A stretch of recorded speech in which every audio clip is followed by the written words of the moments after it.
Di serdema vîrusa koronayê de ji ber ragihandina qedexeya derketina der ve gelek welatiyan piraniya demên xwe di mal de derbas kirin. Ev yek jî bû sedem ku welatî ji bêhntangî giraniyê bidin xwarinê û di encamê de jî kîlogirtin zêde bû.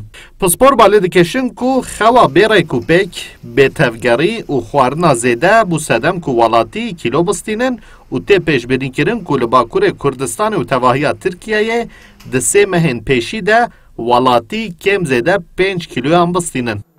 Pispora parêzê bijîşk Evîn Güney jî dibêje rewşa dêrûniyê jî li ser zêdexwarinê bi bandor e ku stres jî rê li ber vedike.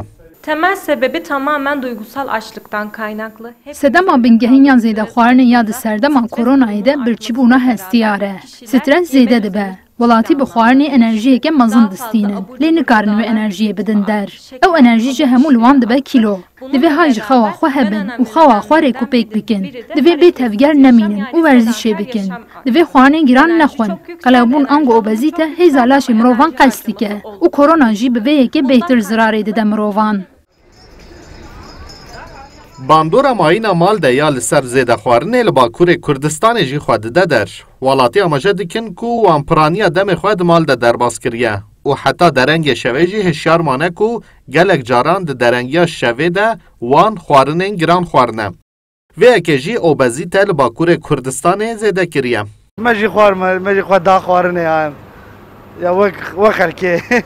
Rast e valayê xwarin valayê pir kilo sendiriye. Bizde oldu. Kilo artımı oldu. Evde kaldım. Ez beriya koronayê 62 kilo bûm. Ez niha bûme 65 kilo. Min 3 kilo stendiye. Beriya koronayê 9 kilo bûm, mana 97. Çend roja dimeşim belkî kêmbiya 2 kilo kê. Pispor balê dikeşin ser têkiliya obezîte û koronayê û didin zanîn li cîhanê obezîteya herî zêde li Amerîkayê ye û mirina ji koronayê jî herî zêde li Amerîka rû dide ku li Bakurê Kurdistanê û tevahiya Tirkiyeyê jî ji sadê heştiyê nexweşên giran ên koronayê di heman demê de pirsgirêka obezîteyê jî dijîn. Mahir Yüksel, Kurdistan 24, Diyarbakır.